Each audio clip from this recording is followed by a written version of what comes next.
So if that's your ohana and a burial got disturbed or whatnot, the treatment should belong to the ohana, how you're going to treat the burial, because that's your part of your kuleana, and however tradition that you choose to want to do it.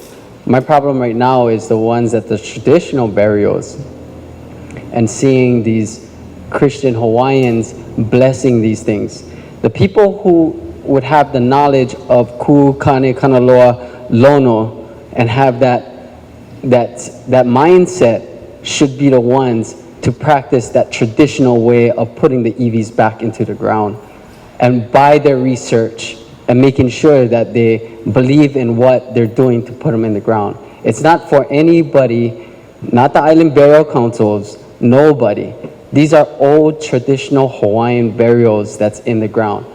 Now, when they were removed, yes, we don't have the knowledge of exactly what was the traditional way or what they put into it when they went into the aina, but it's up to those traditional or kahuna or whatever you want to call it, who practice that traditional burial practice or know the traditions of that, should be the ones to be putting them in the ground, but not just anybody. Oh, okay, you're gonna, just because you feel it, you want to put them in. There's situations that some families took it upon themselves, or not even families, because that's the situation that they were in at that time, that they needed to just gather our iwi kupuna and put them into the ground, no matter what the tradition was, because that was the most respectful way of putting them in the ground and not keeping them on the shelves.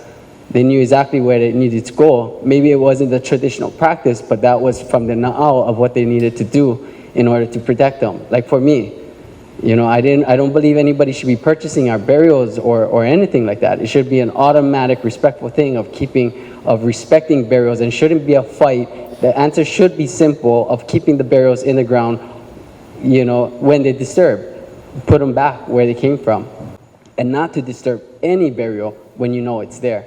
So it's really simple, you know, and it doesn't get complicated. But the complicated part is when you have all these different religions and all these different people who just want to share their mana'o, but they're not in it.